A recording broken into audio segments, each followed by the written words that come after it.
produced a slide that shows a bit how these different funds that we have today, as mostly working as stovepipes, very little interlinked, can work together and integrate more so that the objective, the European objective, is better implemented on the ground.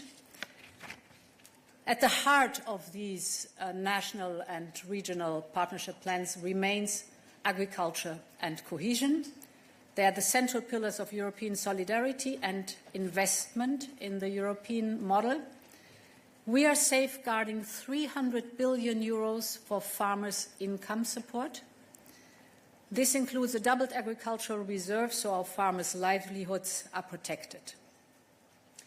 In cohesion, we are safeguarding for less developed regions, so that the investment in less developed regions has a minimum of 218 billion euros. On fisheries, 2 billion euros are ring-fenced as a minimum. The national and regional partnership plans also provide the financial resources for social policies. Here, for the very first time, there is a target for social expenditure of 14%, so a mainstreaming. And also for the very first time, we will track social funding across the entire MFF. We are also tripling investment in migration and border management because Europe's borders are a shared responsibility. And we are tripling the solidarity fund so that we can act fast and decisively when disasters strike. So the purpose of the national and the regional partnership plans is that the one single plan a member state develops with the European priorities, that the plan integrates the different funds in a way that we can better manage it. Today we often see that you have several overlapping funds that potentially fund the same objective, but they are different in timelines, different in criteria for eligibility, different in what they target. So very difficult to find in these different funds the right one for the purpose, and a lot of redundancy and overlapping is basically wasting potential that we cannot unlock for the regions and the member states. Having said that, for the very first time, we also give the member states a possibility to invest in EU objectives with loans of up to 150 billion euros that are backed by the European Union. We call this Catalyst Europe. The loans are backed by the EU budget.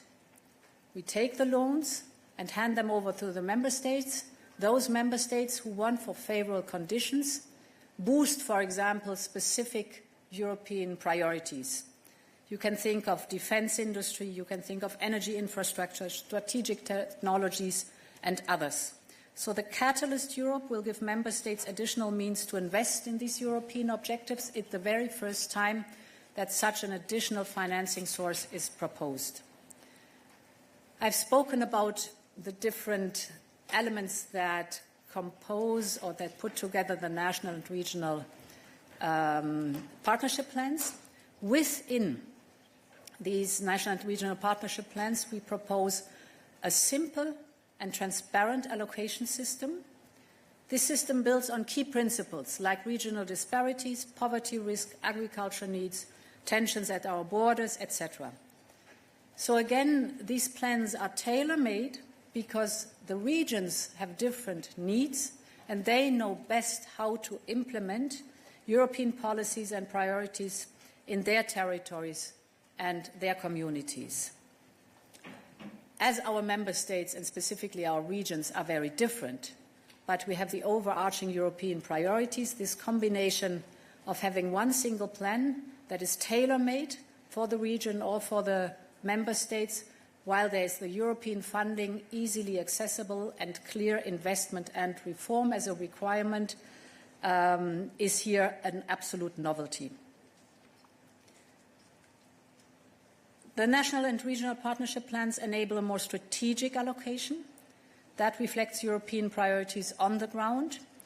I give you an example, housing. Housing today, you would never find the fund that is the right one for housing. But it's a huge topic all over the European Union with very different phases. So why the housing difficulties are in the different regions and member states.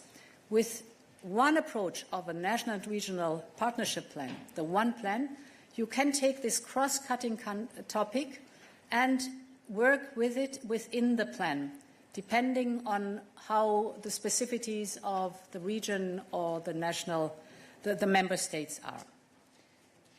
So instead of having 10 different funds with different rules, different timelines and different criteria, often overlapping, we now have the national and regional partnership plans that put European priorities under one roof. They're easier to align with the local needs. They are simpler to manage for national and local authorities. And crucially, they are, of course, more powerful when combined.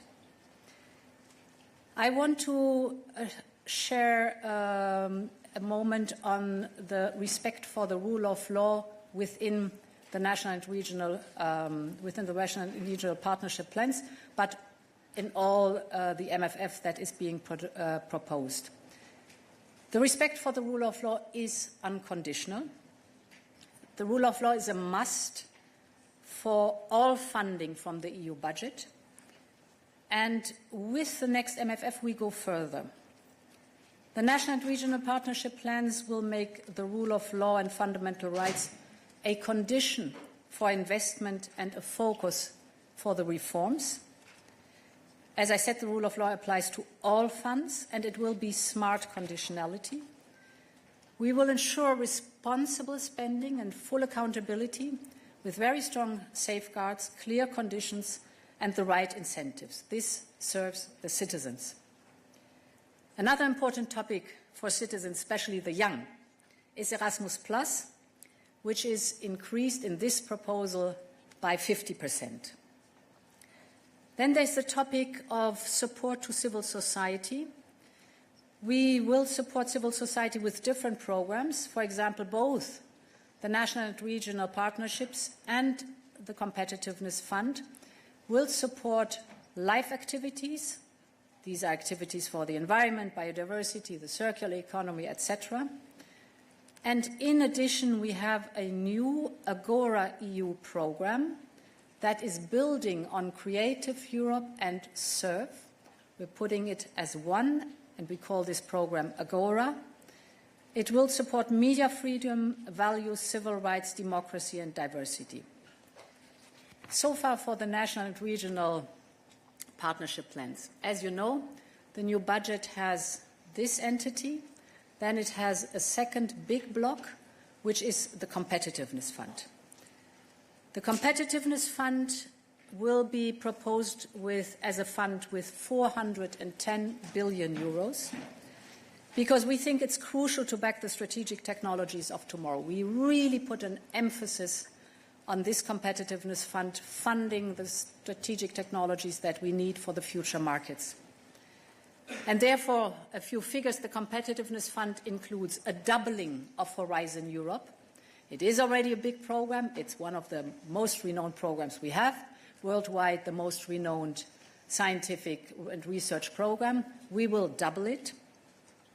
We multiply by 5 our investment in the digital to build a secure and innovative digital ecosystem. We will make a major boost in clean tech, the bioeconomy and decarbonization, with a 6 times increase of the funds from the EU budget that are funding this topic. And here, again, the clean technologies, the decarbonization, the circularity.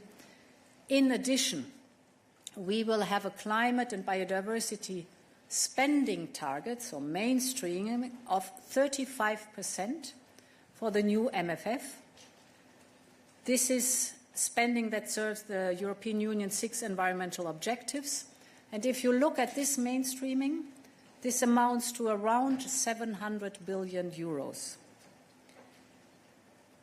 The Competitiveness Fund is, as you know, part of the agenda for European sovereignty, which will enable us to secure supply chains, scale up innovation, and lead the global race for clean and smart technology. It is basically the answer to the call made by Mario Draghi and Enrico Letta, who both said this is necessary.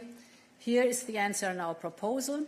It's a call for a strong industrial base, for a more integrated single market, and a united Europe that plays to its strength. Within the Competitiveness Fund, there are the topics for defence and space, and I want to highlight that. We are proposing 131 billion euros for the defence and space window within the Competitiveness Fund. That is 5 times of what we have today, because we know that security is a top concern for citizens and governments, and it will strengthen our industrial base and our capabilities. So far for the Competitiveness Fund.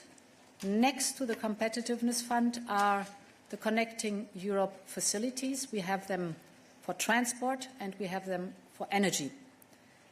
We are doubling the Connecting Europe facility for transport, and we are multiplying military mobility by 10. That is part of transport, so that our armed forces can move faster, better, and together. And very important, we are multiplying energy infrastructure spending by 5 times what we have today for Connecting Europe facility energy. This reinforces energy independence and accelerates the clean transition. And we're significantly increasing the investment in cybersecurity and dual-use infrastructure. This is about European defence, about European connectivity and European readiness. We've looked at the national and regional plans. We've looked at the Competitiveness Fund. Now let's look at the third building pillar that is outside the European Union, Global Europe, a fund with 200 billion euros, an instrument, I must say, with 200 billion euros.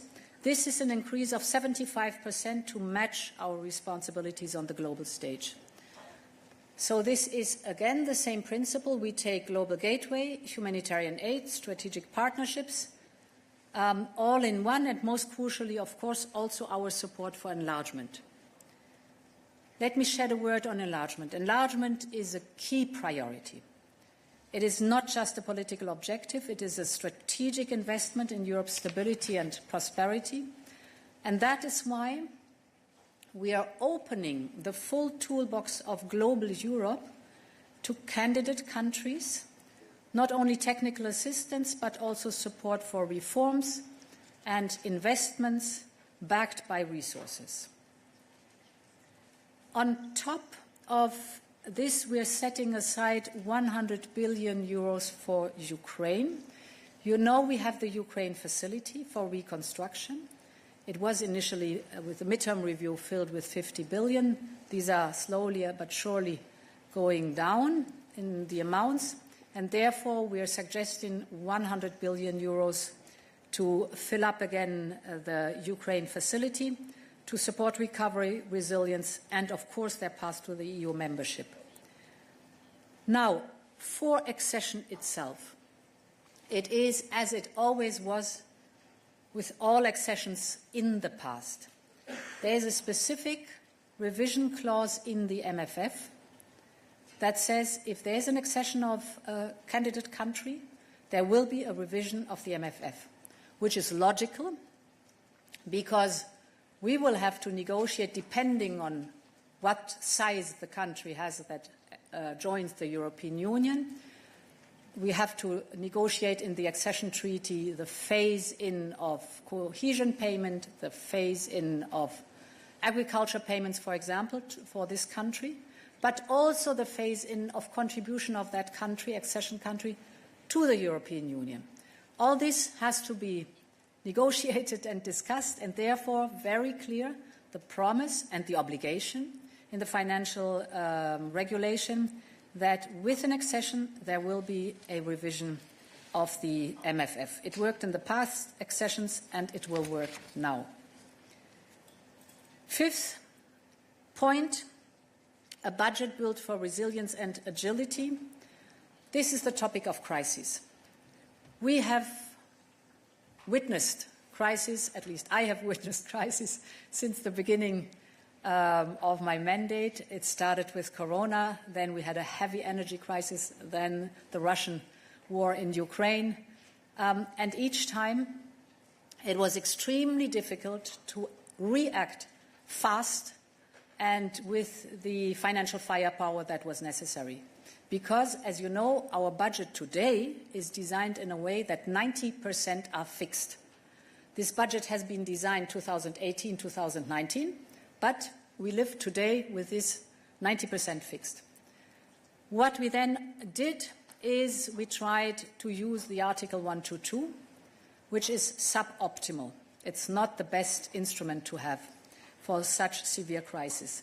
This is why we are creating a dedicated crisis mechanism with a firepower of up to almost 400 billion euros, because crises are no longer the exception, they are the norm, and we've learned the lesson. I want to be very clear. This is not for expenses or expenditure. It is the possibility, with strong safeguards, to access this additional funding in case that the unknown crisis hits. So it's something we have as a possibility, but not to be used for normal times. It's only for crisis times with a clear mechanism how to trigger it and how to safeguard it. Finally, this all has to be financed. And this is my sixth and final point, new own resources. Yep, here is what has to be financed. Today we are proposing new sources of revenues to the European budget. The goal is simple. We have to repay our shared recovery borrowing, so Next Generation EU has to be repaid. We must meet our modern priorities, and most importantly, we want to keep the national contributions stable. As you know, there are only two ways to finance the European budget, either national contributions or own resources to the European budget. And therefore, if we want to keep the national contributions of the member states stable, there is a need to have new own resources to pay back Next Generation EU and to finance the additional modernization of the budget. To conclude, this is a budget for the realities of today as well as the challenges of tomorrow. A budget that equips us to act on our political choices in a very fast-moving world. We want greater flexibility. Not everything should be decided once for 7 years. So also today, we cannot foresee how the years 2033 or 2034 will look like. Therefore, we want less rigidity in this budget. Therefore, the big funds that give us more flexibility and room to act. Greater flexibility means more room also for the annual budget decision, where Parliament and Council play a vital role. Today we have presented our proposal. Now we continue the work with the European Parliament, with the Member States and with the citizens and businesses. Thank you very much, and I'm glad or happy to take questions. Thank you, President. And rest assured, we will be circulating the presentation from President von der Leyen. And as the President mentioned at the very beginning, this will also be followed by a technical briefing where you will have the opportunity to ask your more technical questions. But for now, questions to the President. Rafaela, please. Thank you, Rafaela Scheidreiter for the Austrian broadcaster ORF. President, for sure you've seen and heard the farmers' protests outside the Parlement building in the afternoon. So could you please elaborate what exactly does it mean now for farmers, for their subsidies, if all those subsidies are included in the national plans in the future? Or in other words, does it mean that you put an end to the common agricultural policy we've known for decades and the EU is so proud of? Agriculture will be strengthened. What we have safeguarded are the direct payments to farmers. This is the 80% or the equivalent of 300 billion euros. That is one part that is clearly safeguarded and secured. With the national and regional partnership plans, there's potentially way more funding accessible. And I will give you an example. So this is not directly targeting the farmer's income. This is secured, as I said. But for example, if you want to build a kindergarten, you can access the rural development. You might do it via the ESF Plus fund. You might try to do it via cohesion. All is possible. All of them have different, as I said, criteria, timelines, eligibility criteria, requirements, payments, co-financing, etc., for the same topic. And therefore, if you widen the scope with the national and regional partnership plans, the possibility for the farmers and the farming communities and their objectives to access more funding is bigger, is greater. What we can assure is that it is much more targeted, much more focused, it will come faster, and it's much more transparent. So the agriculture will benefit from it. Thank you. Henry, please. Thank you so much. Henry Foy, Financial Times. Forgive me, President, maths was never my strong subject at school, but you're asking for 2 trillion euros. You've just said you won't ask for more from the member states than they gave before. Last time they gave 1.2 trillion, and your own budget commissioner has just set out new own resources that will bring in about 400 billion. So where's the missing 400 billion that gets us to 2 trillion?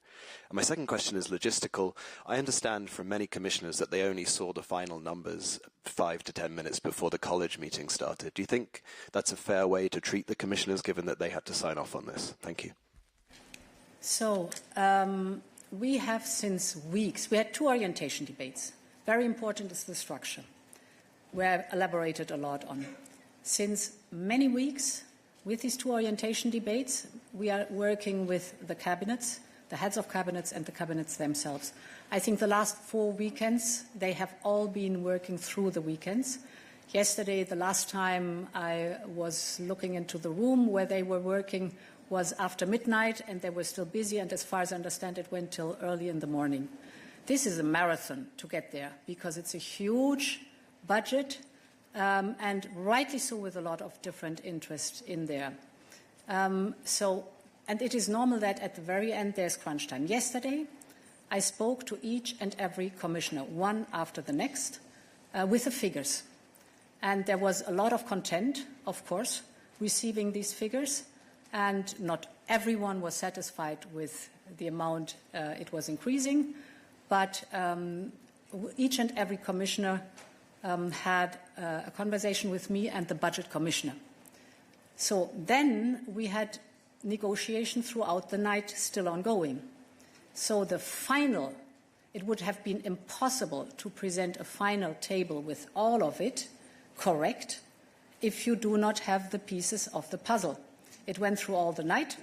We had intended to start this morning at 9 a.m. We started at 1 p.m. So the negotiations and the discussion, and specifically the scrutiny on the legal text, that is so important, because we had changes during the night. And then for the other cabinets, it has to be fair that they can look at the details in the legal text that are changing. So this explains the process. The process actually has always been like that.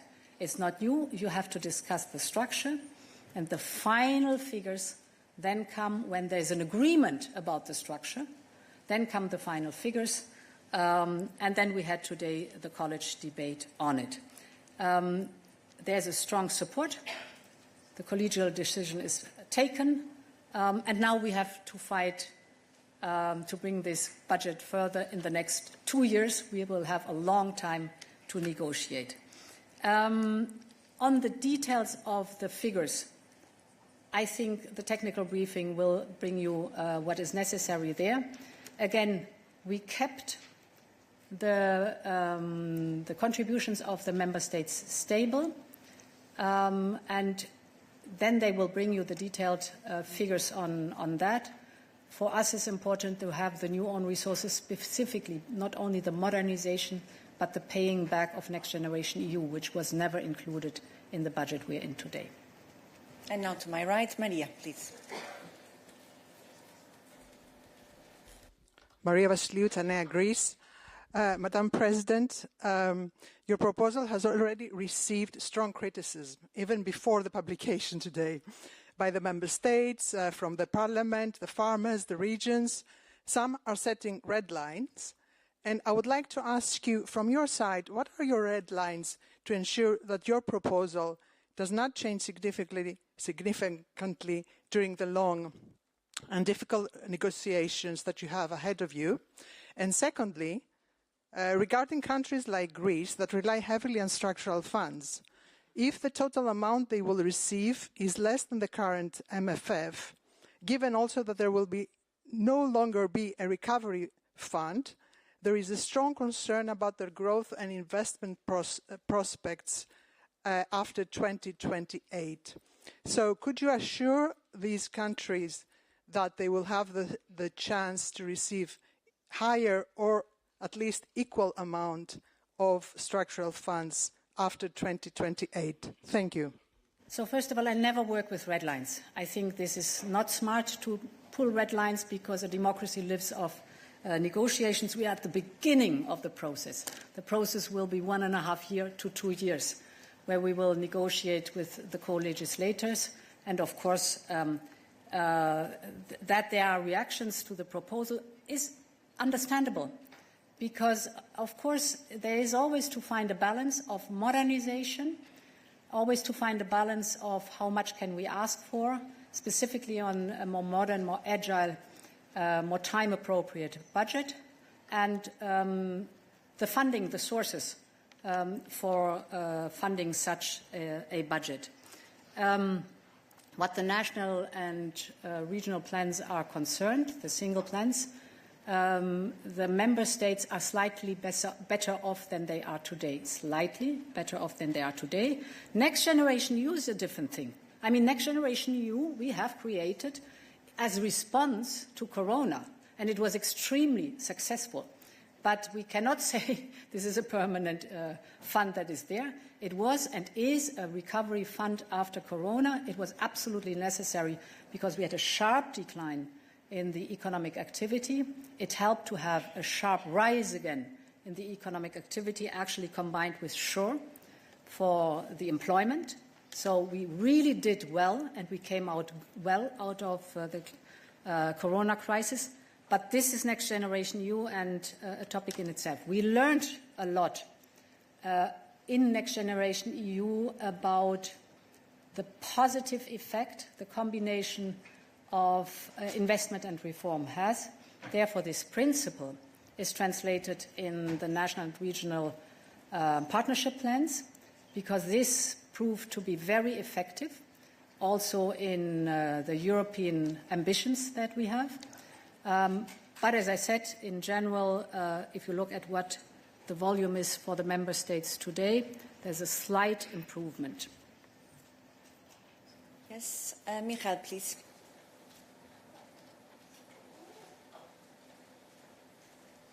Thank you. Michal Kubala, Bloomberg News. A question on the 400 billion euro instrument. If these 400 billion were to be financed by joint debt, how do you see member states signing off of that? Would they be willing to accept it, given the general objections they might have? So the crisis instrument. As I said, the crisis instrument is very clearly defined, not accessible for spending, for investments in, let's say, the daily business. It gives us only a shortcut, and actually with unanimity in the European Council and together with the decision then of the Parliament, It gives us a shortcut if a severe crisis hits, like Corona, like the energy crisis, like, for example, the war, Russian war in Ukraine. It gives us a shortcut to enable the funding that is needed for this crisis. As I said, we've done it in former times too, so it's not that you can avoid to act when there is a crisis, but what we then often did is use the Article 122, which is, as I said, suboptimal. That's not what we should do. Knowing that crises are partially the new normal, we at least give the possibility by the construction that if a crisis, the unknown crisis, hits again, there is the possibility for the decision makers to access fast the funding that is needed. And it's up to 400 billion. We'll take one question online. Virginie.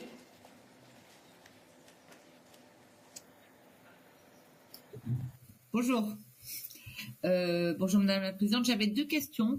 Vous avez dit que la première partie, le premier pilier de ce budget offrait beaucoup de flexibilité. Mais est-ce que vous pouvez me dire, parce que donc, les aides directes de la PAC sont sanctuarisées, ring-fenced, il y a une partie des fonds de cohésion aussi. Donc à la fin, combien de milliards d'euros sont figés, sanctuarisés et donc ne seront pas flexibles sur l'ensemble de ce premier pilier?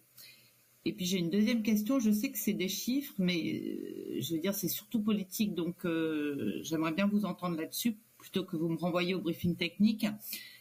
Sur les 2000 milliards du budget, quelle est la part qui sert, combien rembourse NextGen et combien permet de tenir compte de l'inflation? Autrement dit, qu'est-ce qui reste si on enlève NextGen et la prise en compte de l'inflation? Merci. Voilà, this is very technical, I must say. Prices. On va renvoyer au briefing technique. I think you get more information in the briefing than from me. Tout à fait. These are prices of today, and you can discuss in the technical briefing how this is in the equilibrium. Same goes for the flexibility within the national and regional partnership plans. I know from the top of my head 835 billion are the plans by themselves. There are minimum amounts ring-fenced or safeguarded in the different topics, but minimum amount says there's much more accessible, and that is in the basket of flexibility, which can serve the specific purpose that member state, that region needs under the European priorities. Et on va prendre une toute dernière question. Yes, please. Yes. Thank you so much, Valentina Vasileva, Votak, Polish media outlet TVP. My question is about 100 billion for Ukraine. As I understood, it's first time when it will be included in budget. Could you please elaborate what does it mean for Ukraine, how Ukraine can use this money? And today Viktor Orban said that it's shocking that European Commission wants to send this money to Ukraine. Probably he will not agree. What do you think Commission can do about that? How to convince Viktor Orban? Thank you. So the 100 billion are feeding into the Ukraine facility that exists already. It has been put in place by the heads of state and government and in the co-legislative process that is necessary. So the facility exists. It was filled with 50 billion euros at the midterm review. We did that 1 or 2 years ago. And these 100 billion are a proposal to fill up this facility, which is dedicated for reconstruction of Ukraine. So. Thank you. And a very, very final one. Yes, please, behind. Thank you. Gerardo Fortuna from Euronews. You explained the issues that you had in managing the current budget shaped by your predecessors.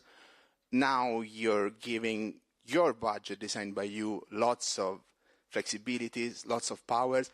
Could this be an incentive for you to run for a third mandate and fully use this budget that you're preparing today? Thanks. It's an out-of-the-box question. Yes, I think so too. Thank you very much for the attention today. Thank you. Thank you for your participation. We will be following on also with the presser by EVP Séjourné on the European Competitiveness Fund and a technical briefing, and we'll have other members of the college still here today with you. Thank you very much, President von der Leyen, for your availability.